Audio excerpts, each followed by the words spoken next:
Lampung, Kerinci, Rejang, dan bahkan juga malahan digunakan oleh Filipina, yaitu Tagalog, Manyan dari Filipina. Nah, kita juga bisa lihat ada sejarahnya.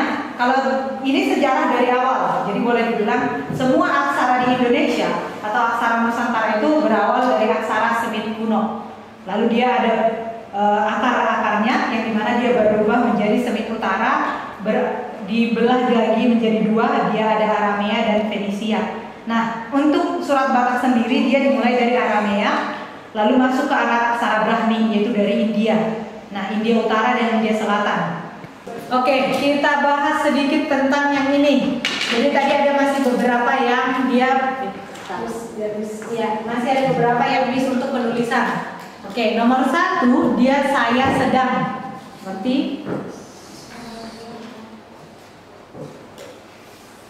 saya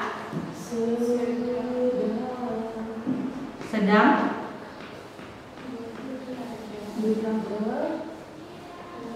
berada di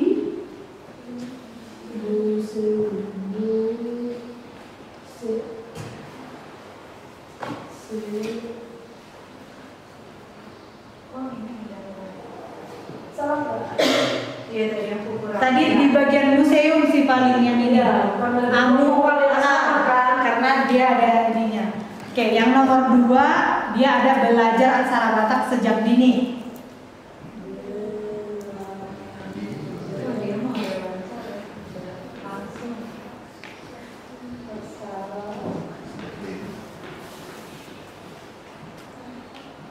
Kalian udah bisa belum?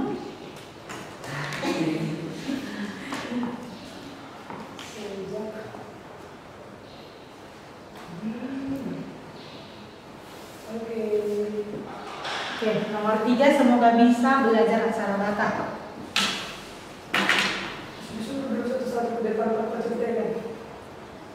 Aduh, berarti besok.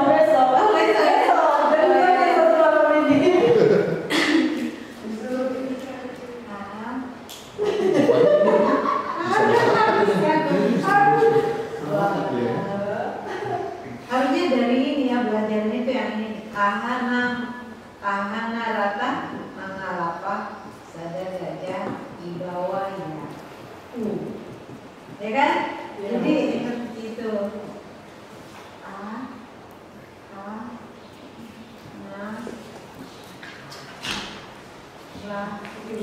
nah, tadi ada yang ini, jadi satu soal nanti semua orang yang bisa ke depan. Oke? Berat. Contekannya ada di sebelah kiri. Oh iya. Contekannya ada di sebelah kiri. Yang ini. Nah, untuk hari ini kita masih perbolehkan untuk ada contekan. Besok pasti nervous kan? Disuruh ke depan kan?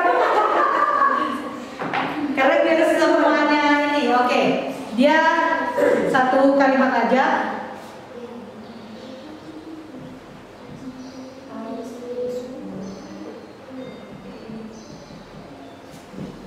Aku mau pergi. Nggak apa-apa, kan? Dia apa? Aku kan punya buku kan. Nah, yang penting tepat aja.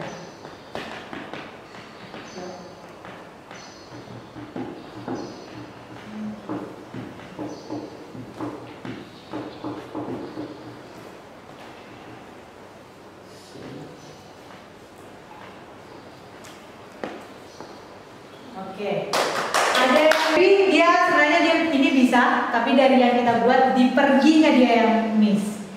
Iya. Jadi aku mau pergi. Kalau itu di siap Feby apa? Dia tetap pergi, tapi penulisan untuk induk surat E-nya itu dia buat di depan, di P, tapi harusnya dia di ra. Jadi pare, pamolat, gi.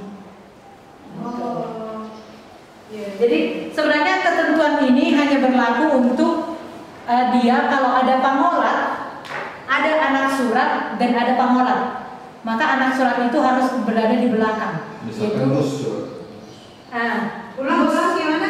Kalau apa? Kalau contohnya dia ada anak surat, yaitu A, I, W, O ini sama NG, lalu ada pangolat di waktu yang sama, maka dia anak suratnya itu harus ke induk surat yang di belakang. Untuk kata nus. Oh, boleh. Nus. Masuk. Nah, jadi dia nulisnya na su pangolat gitu. Oh iya. Jadi ini harus di sini, harus di kata yang di belakang ini. Tapi untuk membacanya dia di sini. Iya. Nus. Oh, Bukan jadi ya. nasu. Bisa kalau baca ya. Iya, kalau salah baca mungkin enggak, tapi salah tulis iya. Kebanyakan orang salah tulis bukan malah jadi salah baca. Oke, kita ke yang paling ini deh, yang paling susah untuk Kayak gini. Belum dia paling susah. Kencing dulu. Luar biasa. Saya paling susah. Wah. Oke, menginap di hotel. Dia ada beberapa kali ininya. Ayo Ben. Jadi kemampuan dulu ya. Salah apa ya? Menginap di hotel.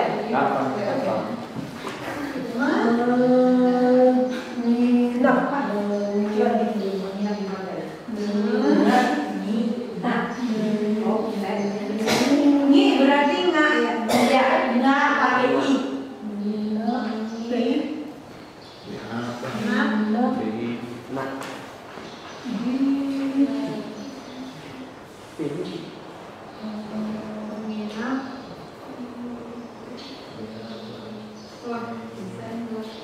Oke.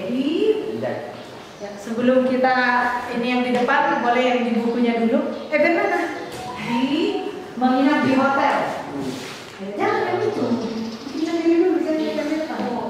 Karena belum tentu itu betul, tapi belum tentu itu salah. Wah, ini misteri ini ya. Di hotel. Dipecahkan ini. Telnya itu tale pakai panggola.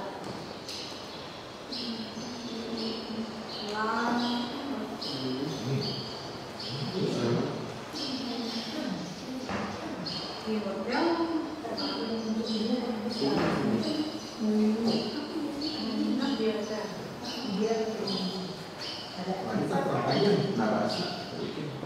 Itu bawahnya kata-katanya.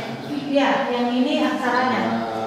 Tapi kita bikin dulu. Enggak, kita bikin dulu masing-masing. Udah. Ya. Mata tiga. Oke. Semua yang udah buat kita koreksi sekalian. Oke. Jadi ini menginap di hotel. Benar. Hotel. Benar. Besok kita kayak menang nih. Sia-sia stres.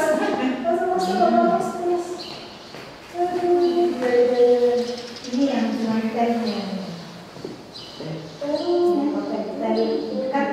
Tel itu harus di sini ya. Anak surat ini karena tapi kalau ada panggilan dan anak surat itu berpindah ke belakang. Ya. Kan ini anak surat ini panggilan anak surat. Harusnya ini di sini bagian ini. Kalau sebelumnya itu anak surat, berarti dia di belakang. Jadi sekarang ditaruh di mana di Panggilan sini. Jadi panggilan yang untuk tel, untuk kata tel ini ditaruh di sini. Oh gitu. Oke. Kita coba satu kali lagi. Oke. Untuk kata yang lebih panjang. Ini Kena tantangan ini. Seru deh. Kenapa sih? Masih murid laki-lakinya lebih kreatif. Lebih sedikit. Oke, kita pakai bahasa Batak. Aduh, bisa sakit. Kami masih ada Belajar surat huruf panjang.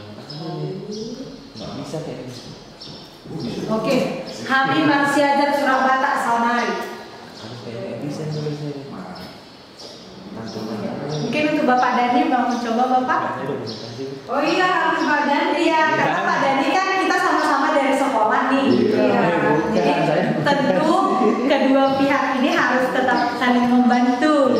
Mungkin ilmu dari Bapak Dhani mungkin bisa iya diberikan kepada kita yang masih pemula nih. Soalnya kemudian saya pun sama beda Bu. Soalnya kami masih pemula Bapak, gitu. Jadi mungkin dari Bapak Dhani bisa memberikan sedikit pandangan untuk beberapa kami di sini yang masih pemula.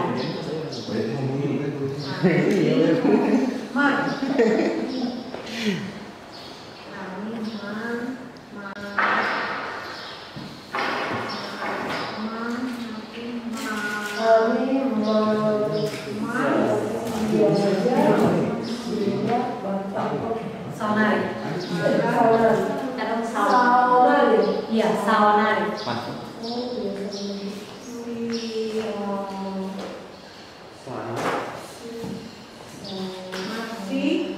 Marsi ajar surat Batak sawanari. Tapi kalau dia udah nggak boleh.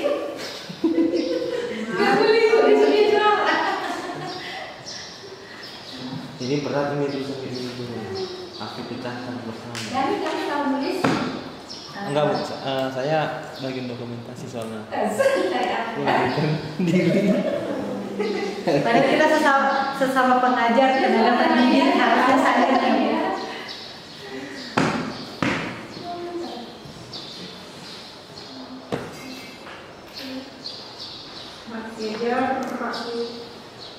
ya. Aku baru Wafia ya gitu ya. Aneh, kalau di sini naik. Kalau di daerah Umbahas mereka biasa kalau nggak salah aning. Naik. Nomor 9 Sarupa Somon Halak Batak.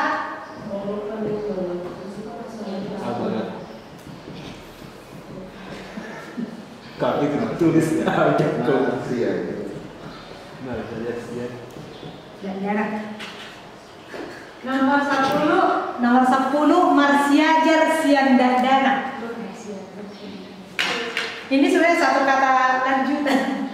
Ikut do Marsiajar Kolane Mangatusi Sarupa Somon Halak Batak Marsiajar Siandadana. Kayak apa? Lepas. Wah ini danak ini Dana. Daka Danaka ya kan? Iya. Daka Danaka. Danaka. Ibu jawabnya di mana Ibu? Ya, jawabnya di kertas masing-masing. Besok kita kumpul, hadiahnya bisa diminta dari panitia FLB. Ya, dan ternyata pesertanya juga adalah orang-orang dari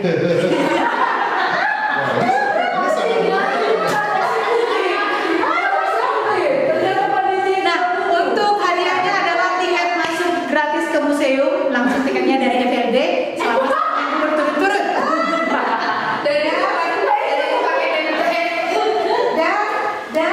Dan makan siang ya kan? Nah, kalau itu urusan FLB. Intinya bagi teman-teman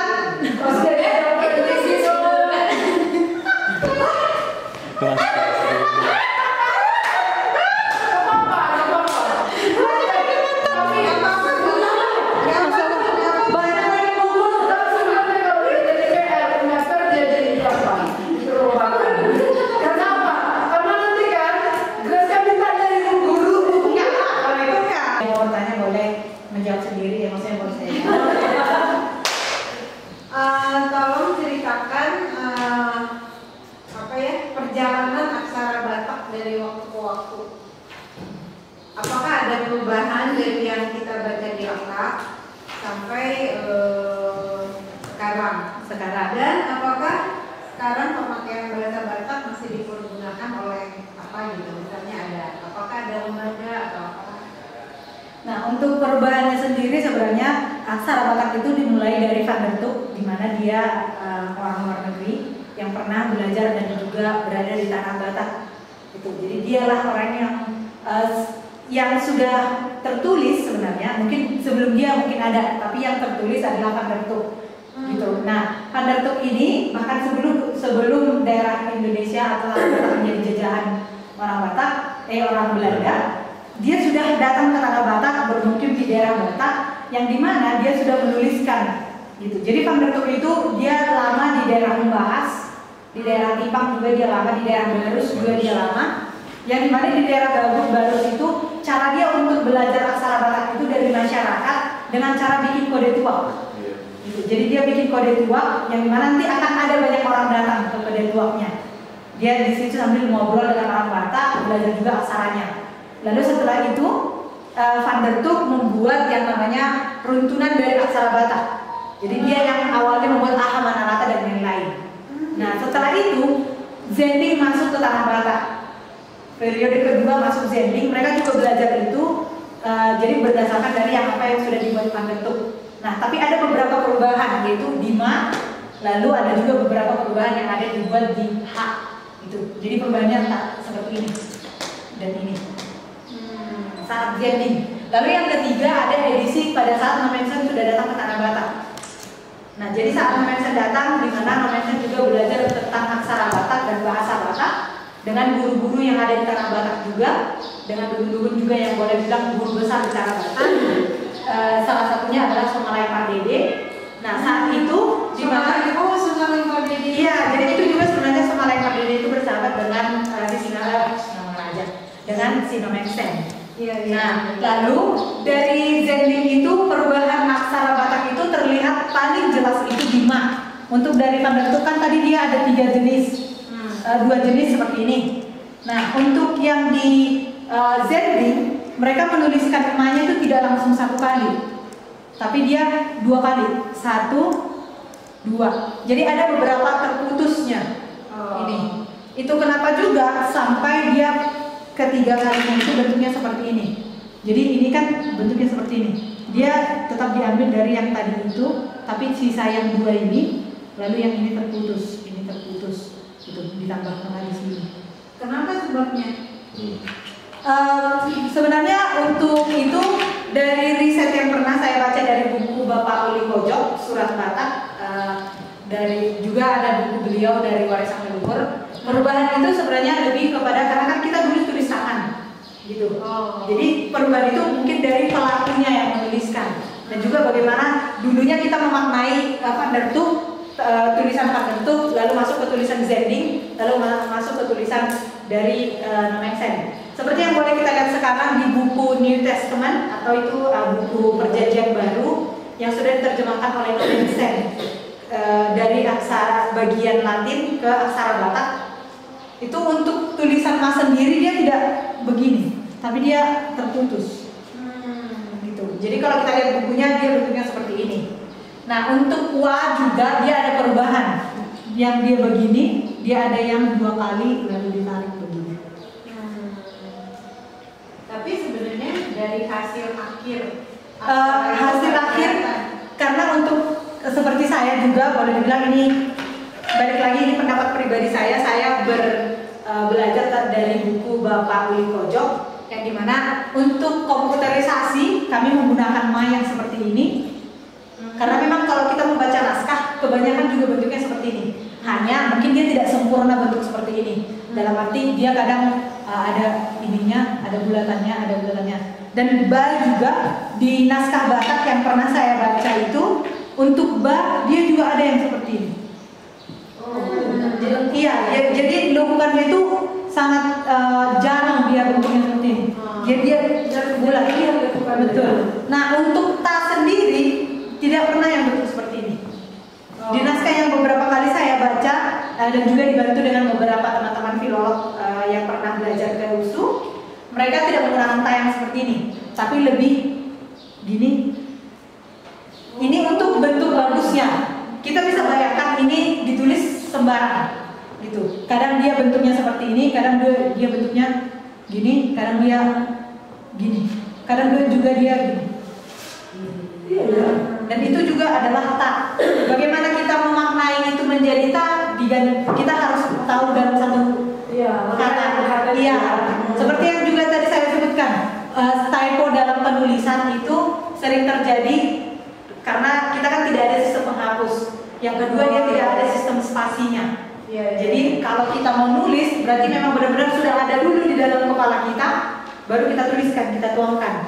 Gitu. Nah biasanya juga memang yang terjadi itu karena dia masih menggunakan tinta-tinta alami, kerap kali itu terkelupas. Jadi dalam satu kata itu, let's say dia ada 5 kata, yang ini terkelupas, Yang ini kita harus maknai secara keseluruhan. Baik itu dengan cara pengulangan yang tadi. Contoh udah berapa kali diulang, baru oh ternyata ini ada yang salah di sini, ada yang typo dan lain-lain. Gitu. Ya, apakah itu menjawab Bu? Ya, menjawab. Nah, si Pak Pandu itu kan datang ke Indonesia itu sekitar abad 14 ya, 14 sekian ya. Yang waktu dia bikin Alkitab di 17 atau 14? 17 18 ya. Enggak, 18 itu terakhir. 17 akhir loh. 17 akhir. Ya, mungkin untuk menjawab itu nanti akan saya share di ini buku dari Surat Batak Pak Uli. Dia bentuk PDF namanya Surat Batak. Jadi daripada saya mendahului sesuatu yang salah, lebih baik saya sebenarnya sesuatu yang betul. Oke. Jadi Ya, nanti tadi itu aku tuh mau bilang begini. Tadi kan bahwa si Pak Pandu itu waktu dia datang ke Tanah Batak. oh, Waktu dia datang ke Tanah Batak kan dia ketemu sama Orang-orang orang untuk belajar aksara ya. Dia ketemu dengan Marlapo gitu kan. Iya. Jadi aku memperkirakan dia mencatat gitu ya aksaranya apa gitu. Sementara aksara Batak itu kan udah ada di lakwak kan. Jadi dia itu bisa membaca lakwak itu karena berdasarkan dia belajar dari orang-orang Batak yang dia tempat dia kan. Iya. Dan juga dia membuat kamus bahasa Batak sebenarnya. Bahasa Batak dan bentuk ya. Iya. Memang dia berarti dia disebut apa tuh yang bisa yang kita berbahasa itu yang disebutin Polyglot. Hah? Polyglot. Iya, polyglot. Jadi dia waktu dia ke Ambon juga dia berbicara bahasa Ambon. Gitu. Nah itu sebenarnya acara dia Marlapo dengan si orang-orang Batak itu yang disebut literasi. Jadi diskusi-diskusi itu kalau di dalam sejarah literasi itu kenapa itu berkembang itu karena terus menerus ada dialektika antara masyarakat pengguna bahasa dengan orang yang mau belajar. Iya betul. Jadi diawali dengan pembicaraan-pembicaraan keingintahuan dari yang tidak tahu menjadi tahu dan juga menarik juga karena si orang Batak itu berarti udah bisa aksara Batak, ya kan? Padahal mereka ngobrolnya di Lapo artinya, ya enggak?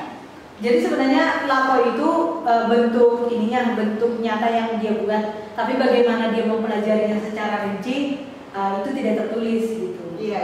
Jadi mungkin itu adalah salah satu ajarnya. Iya.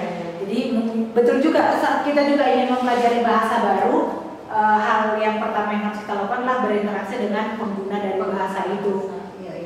Dan memang juga dari penelitian mereka juga menyarankan itu saat kita mau belajar dengan bahasa yang baru yang mungkin kita tidak familiar bahkan sama sekali kita tidak tahu adalah bergabung dengan orang-orang yang pengguna bahasa itu.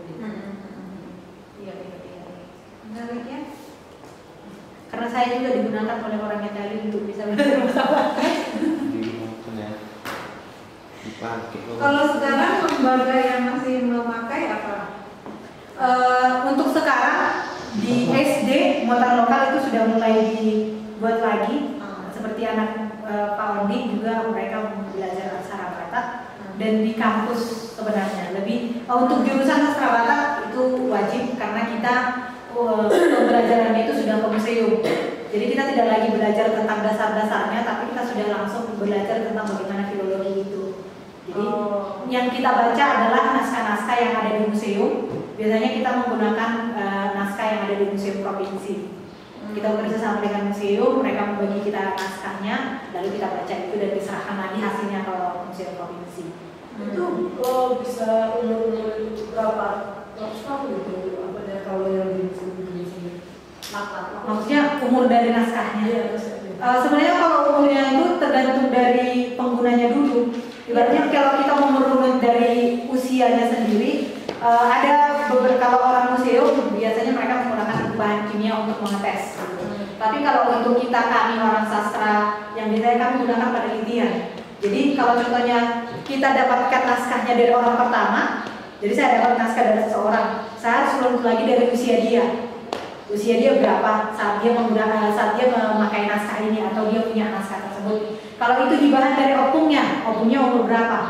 Gitu. Jadi kita merunutnya dari situ supaya kita tahu usianya. Tapi untuk usia valid biasanya kita selalu perkiraan, dalam arti kira-kira 200 tahun, entah itu 210 tahun atau 205 tahun gitu. Untuk validnya selalu tidak pernah aneh. Yang tertua yang diperkirakan yang tertua itu yang sudah juga masuk ke penelitian ada di British Library, dia berusia 350 tahun.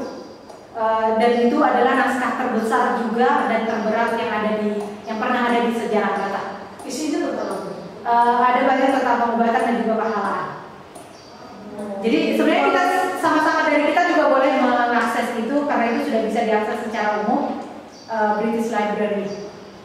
Kalau Tapi aja langsung ada di situ. 300 tahun berarti sekarang tahun 2000. Kira-kira di abad 19 awal atau di abad 19 akhir. Karena memang untuk penulisan aksara Batak itu sebenarnya dia stop di abad 19. Karena Masih muda ya. Abad ke kalau 300 tahun berarti di abad 2020 2022 berarti 1600-an, abad ke-7. abad ke-17. 17 abad ke-17. Ngitungnya gimana sih kalau abad itu? Nah, kalau abad itu cara ngitungnya abad pertama itu dari 0 dari tahun 1 sampai tahun 99. Nah, abad kedua mulai tahun 100 sampai tahun 1000 sampai 199. Nah, kurangi misalnya abad 1 itu kurangi dia jadi 1 sampai 99. Abad kedua dari 99 sampai 199. Gitu-gitu aja 90 tambah 99 gitu. Jadi kalau 300 tahun itu dari tahun berapa? Hitungannya dari tahun abad ke-21. Jadi dikurangi 300 tahun ke 3 tahun lah sebelum 3 abad ke belakang dari 3 abad ke-21. Abad ke-17, sekitaran abad ke-17. Kalau dia 2021 dikurang 300 tahun berarti 20 abad ke-20 sekarang hitungannya abad ke-22 dikurangi 3 abad. Enggak, karena mereka itu menghitungnya dari sekarang itu kan dia maju. Kalau dari sekarang berarti dia ke 400 tahun. 350 tahun tapi Iya, usianya 350, tapi kan usia itu berjalan. Gitu. Usia itu berjalan. Jadi terbilangnya itu 350 tahun mulai tahun di abad 21. ya tinggal dikurangi 3 abad. Ke belakang. Makanya saya bilang tadi dia di antara abad 19 ke 18. Karena memang juga aksara Batak itu sejak 300 tahun yang lalu tidak terjadi lagi perubahan di aksaranya sendiri. Jadi sudah mengikuti aksara yang memang dipelajari di 300 tahun yang lalu. Jadi nggak berkembang ya, maksudnya karena jarang lagi di. Iya, dan tentu harusnya sih tidak lagi berkembang dari segi bentuk. Iya. Gitu. Karena kalau semakin berkembang dari segi bentuk, kita akan kewalahan untuk merunut lagi ke belakangnya. Iya. Perihal untuk melihat tahunnya itu kalau 2 tahun yang lalu itu pernah lihat yang namanya uji karbon.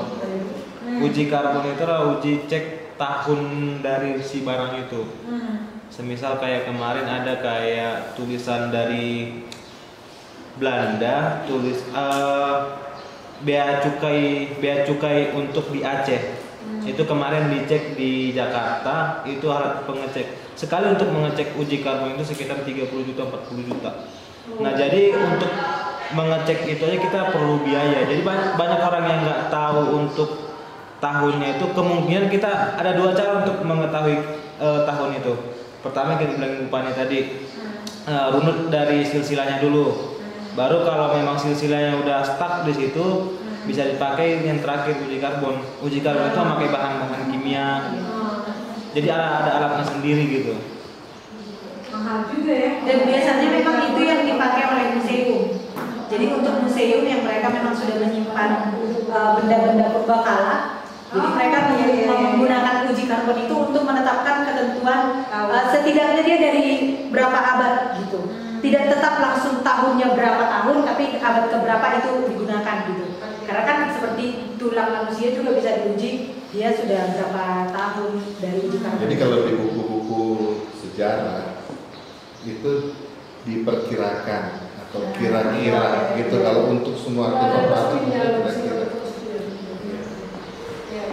Yang paling sering make itu Museum Sangiran.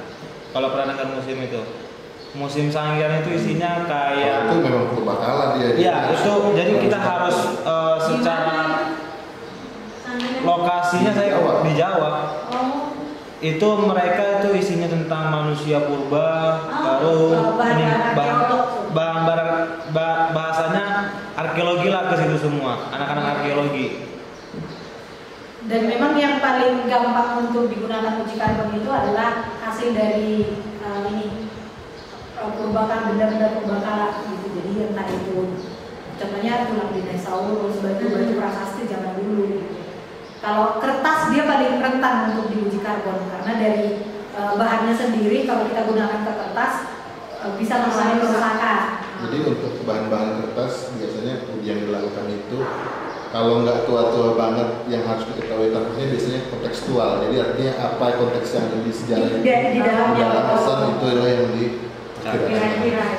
Jadi biasanya juga kalau kertas itu di dalamnya pasti menetapkan tahun kegiatan tersebut dilakukan. Kalau itu bentuk kegiatan, kalau itu obat-obatan, karena memang biasanya mereka menerapkan beberapa situasi ataupun waktu pada saat itu. Berarti kalau arkeologi dia kerjanya sama filologi juga ya? Sebenarnya arkeologi adalah yang menemukan dan menentukan tahun-tahunnya. Filologi yang membacakan. Dalam arti kami itu arkeolog dulu yang menemukan, kami yang menginginkan. tergantung barang yang Jadi kalau contohnya mereka batu-batu prasasti yang ada gambar dan juga tulisannya, maka filologlah yang bertugas ke situ untuk membacakan dan menentukan apa yang tertulis di dalamnya. Nah kalau arkeolog biasanya mereka yang mencari, lalu menemukan, ibaratnya menggali, menemukan, lalu mereka yang menetapkan itu menjadi salah satu cagar budaya atau tidak. Jadi arkeolog belum tentu dia belajar ini ya. Arkeolog belum tentu bisa membaca, tapi setidaknya mereka sudah punya basic untuk itu. Jadi mereka setidaknya di arkeolog itu mereka bisa membedakan ini aksara Jawi atau ini aksara Batak.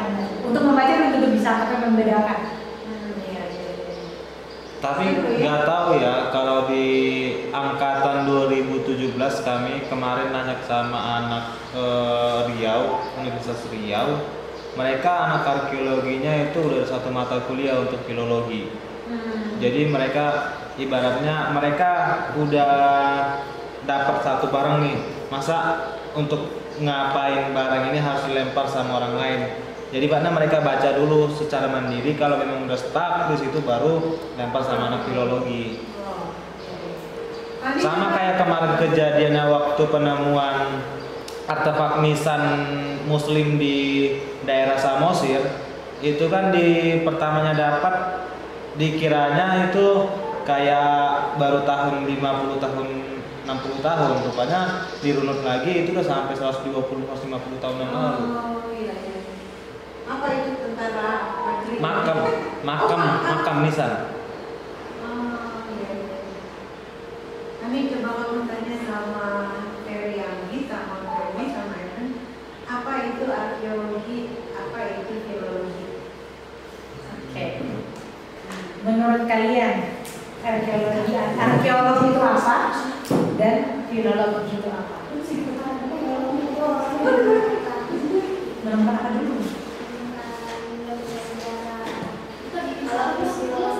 Filologi. Jadi sebenarnya kalau dia di bahasa ininya, kalau kita cari googling atau apa itu, filolog itu adalah orang-orang yang menyukai tulisan. Filolog dulu. Iya, itu filolog. Nah, orang-orang yang menyukai tulisan. Aksara bukan. Kalau epigrafi itu kan prasasti. untuk gambar-gambar yang ada di prasasti, itu untuk epigrafi. Nah, kalau filolog lebih ke tulisannya, entah baik itu tulisan dari aksara ataupun dia tulisan dari Latin. Jadi kalau yang Mesir itu yang gambar-gambar epigraf. Mereka masuk ke filolog dan juga epigraf. Tergantung apa sih. Biasanya sih kalau epigraf lebih kayak yang Arab, simbol-simbol yang ada di ini. Epigraf apa tadi? orang yang menguasai tentang gambar dan juga simbol. Kode-kode yang biasanya yang diteliti itu prasasti kalau di Fitrat. Iya betul. Yang relief mereka juga Sama kayak apa namanya waktu pertama kali manusia mengenal tulisan itu kan sebenarnya kita mengenal sebagai seorang anak-anak sejarah, kita ajarkan ya prasasti Yupa yang ada di Kutai Kartanegara. Tapi sebenarnya sebelum itu juga manusia udah mengenal yang dinamakan dengan tulisan. Tulisan itu kalau dalam anak sejarah bukan hanya kayak A, B, C, abjad, nggak kayak gitu. Tulisan itu juga berarti dalam gambar, suasana gambar. Nah, gambar itu kayak manusia purba dulu, itu kan menggambar di dalam gua. Nah, mereka bercerita lewat dari gambar itu. Artinya kan tulisan itu menceritakan. Nah, tulisan itulah menceritakan. Kalau kita konotasikannya langsung itu ke dalam tulisan, berarti artinya gambar itu adalah tulisan secara tidak langsung untuk menggambarkan suatu kondisi ataupun suatu situasi gitu.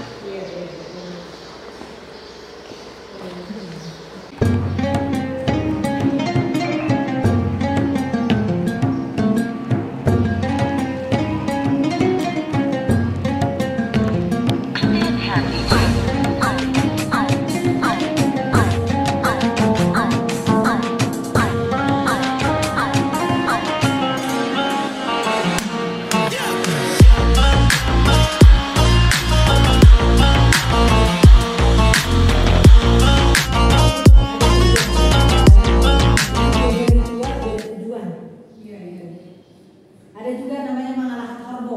Jadi biasanya Mangalahat Horbo. Kalau Mangalahat Horbo itu yang kalau kita lihat ada ritual-ritual bius, ritual kampung yang dimana mereka mengikat kerbau di Panakbatan, ada satu kayu besar atau biasanya itu hariara dan juga kayu-kayu sejenisnya. Lalu kerbaunya diikat di tengah.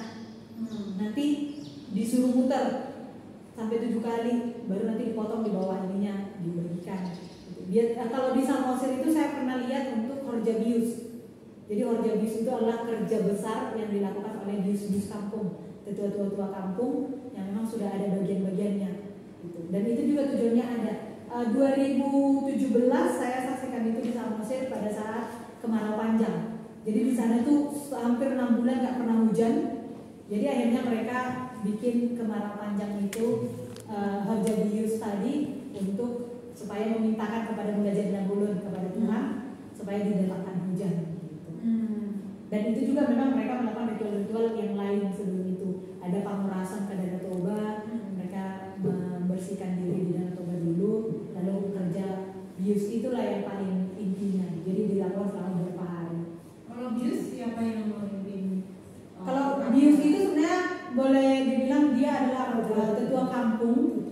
Ya, kalau sekarang kan pengertiannya adalah tetua kampung, tapi orang yang memang boleh dibilang kepala kampung di sini. Tapi bukan kepala desa. Raja adat. Iya, raja adat. Negari. Sebenarnya kalau iya raja adat, lebih ke raja adat.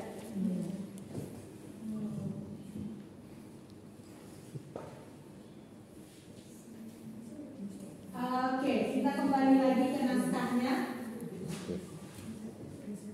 Karena hari ini sebenarnya kita outputnya adalah menghasilkan sesuatu di dalam naskah, di dalam aksara Batak. Gitu. Nah, semalam kita sudah bahas ini, sekarang juga kita sudah bahas lagi. Mungkin dari abangnya dulu, mungkin bisa menghasilkan sesuatu di depan untuk mengganti. Nama. Ya, namanya mungkin bisa jadi. Kalau kita udah lulus. Tidak saya ikut sih. Oke. Nggak tahu benar tidak sampai terangkan dari saya. Iya. One day. Ini sebenarnya. One day. Siapa? Bukan. Dan Jadi siapa? kalau Wandi, dia jadi ini betul, tapi panggilannya dia pakai ini, baru dia pakai ini. Jadi bukan yang berdiri sendiri. Kalau contohnya I berdiri sendiri, Iya. dia untuk kata yang dia tidak butuh diganti. Contoh untuk kata inan. Ini memang berdiri sendiri. Inan, gitu. Terkecuali kalau dia adi. Di sini berarti dia kata da, baru diganti dan ini menjadi i, gitu. Adi. Terus adik A-nya mana? Oh iya. Oke, ya. Iya, biar jelas. Iya, biar iya. Kalau kan gigi. Oh, jadi kalau ada salah satu aja bisa jadi berubah ya. Beda Berubah. ya, jadi dia beda arti. Kalau gitu ya, ada datu ya, pelupa gitu ya, bisa kacau ya. Nah itu dia yang terjadi kadang yang menjadi masalah adalah untuk orang yang membacakan. Tugas untuk yang membaca dalam arti dukunnya mau bikin kata panggolan. Banyak dia salah nulis jadi panggilan. Jadi kita cari ini, apa artinya panggilan, panggilan gitu. Tapi penyelesaiannya balik lagi untuk kata itu akan selalu ada pengulangan. Jadi kita lihat dulu ada 5 kali diulang gitu panggolan jadi ada satu panggilan. Nah di situ bisa kita lihat oh ini berarti namanya panggolan bukan panggilan. Bukan nih, kalau dibaca sekarang ya, kan orang Batak suka aduh kan hidup gitu. Jadi maksudnya apa gitu? Iya. Sampai tuh kata untuk kata nini, apa gigi, kata gigi. Gitu. Jadi kalau tiba-tiba dia ganti ininya jadi ngomi, kan dia jadi iya kan ada artinya lumayan. Kalau dia nggak ada artinya, Langsung geger. Mereka bingung semua. kalau ada artinya masih lumayan gitu. Langsung. Untuk kata bahasa Batak ada lalo ini maksudnya angin ribut, jadi angin topan. Nah tiba-tiba dia tulis jadi lali. Nah lali ini ada artinya juga. Gitu. Kayak Dia apa? bahasa Sunda juga lali maksudnya lupa. Jawa. Nah di bahasa Jawa dia lali artinya lupa. Di bahasa Batak lali itu artinya elang. Oh ya? Iya. Lali.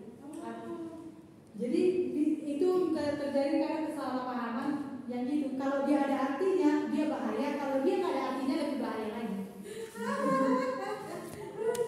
Kayak ini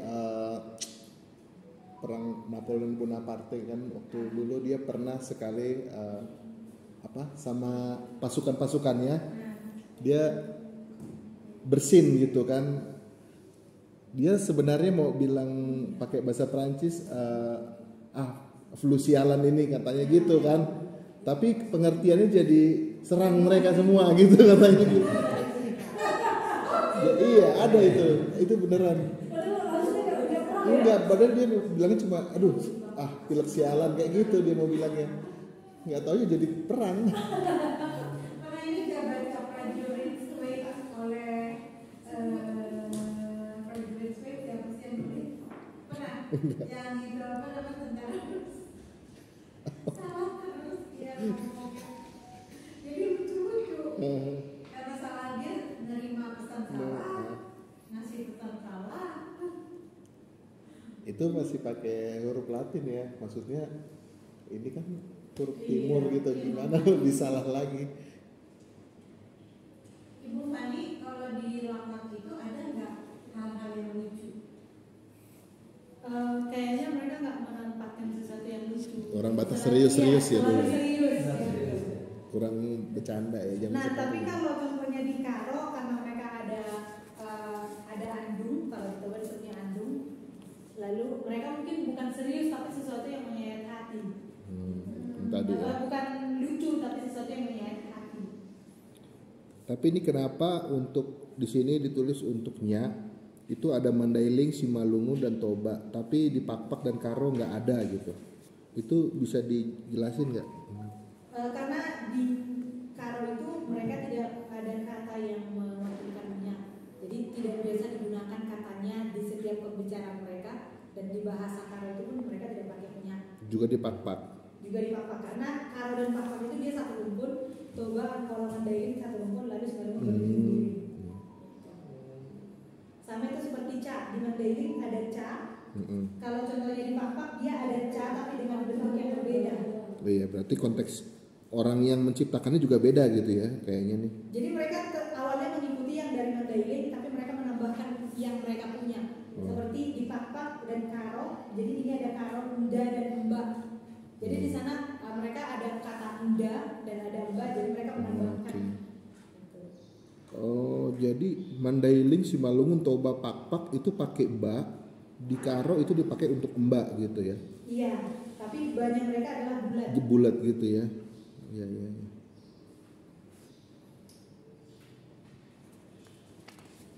Ibu Fani, nanti aku kasih ke kamu ya, ada puisi Karo. Ada buku nanti yang akan ada di pameran di dalam buku. Nah, si pembuat puisi ini, dia itu kayak kalau menulis puisi katanya dia kayak proses gitu ya. Oh, nulis. Terus dia ditanya, nggak tahu artinya apa, tapi pada waktu dia nulis itu dia tahu artinya. Setelah udah itu nggak ingat lagi. Ada tuh puisi Karo, nanti aku kasih. Penulisnya aku kenal gitu. Iya. Jadi dia ibaratnya kayak kesurupan dulu, baru nulis. Dia nggak keseluruhan gitu, enggak. Jadi dia kayak ada Diilhamnya kan perasaan ingin menulis gitu ya, ingin menulis gitu. Jadi dia tulis. Dia tuh memang dia orang Karo, tapi dia nggak, kan itu menurut orang tua yang dia kasih lihat puisinya itu bahasa Karo yang nggak umum dipakai gitu. Jadi seperti bahasa Bedoki kalau itu. Iya, kayak di bahasa Andung juga kan mereka biasanya menggunakan kata-kata yang tidak biasa kita inginkan. Banyak Hubungan hasilnya halus ya. Apalagi bahasa itu juga tergantung pada siapa kita mau menyampaikan. Berarti sesama kita, kadang kita pakai bahasa yang sehari-hari yang tidak terlalu sopan lah gitu. Tapi ke Tuhan, mulai dari Marulun, dewa-dewa, selalu kita menggunakan kata-kata yang memang kata halus. Iya. Gak mungkin kita bilang ke Tuhan kamu gitu. Iya. Jadi ada selalu ininya kata ganti yang digunakan.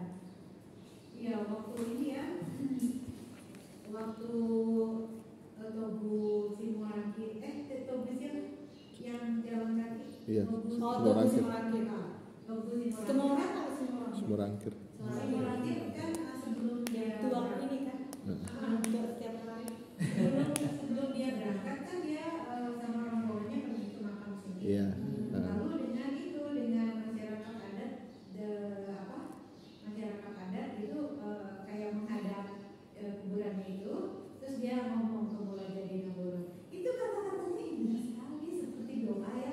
Aku nggak ngerti tapi aku tahu gitu ya. Kok bisa gitu ya ke debatan Mula Jadi Nagoro itu ngomong apa gitu. Sesuatu yang sangat sangat indah bahasanya. Yang tidak biasa kita dengar. Iya. Kadang juga mereka contohnya kayak Upagi doa atau mau dibatanami, jangan percaya dia segera nami gitu. Jadi ada kata-kata yang memang kadang juga kalau saya dengar ini artinya apa gitu. Iya ya. Banyak juga ini.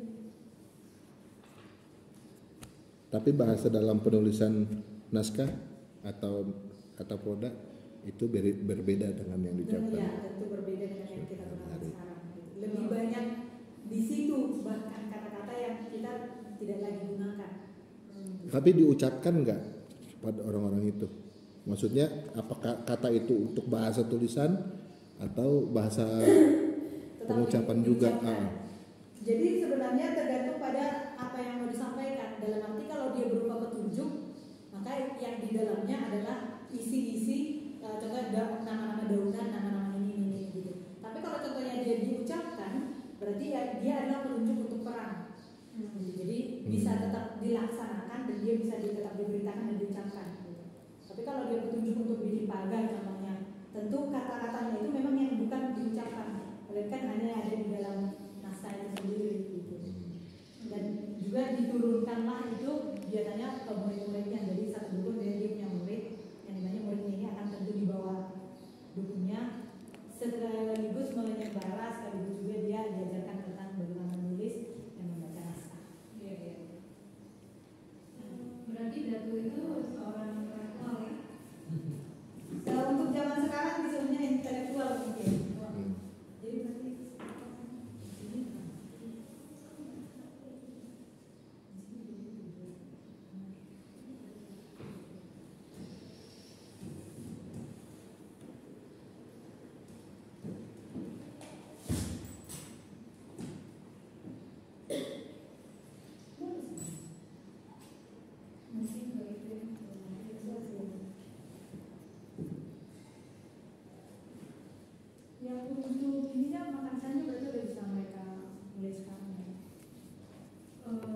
Sekarang jam berapa sih? Yang Kombo kemarin itu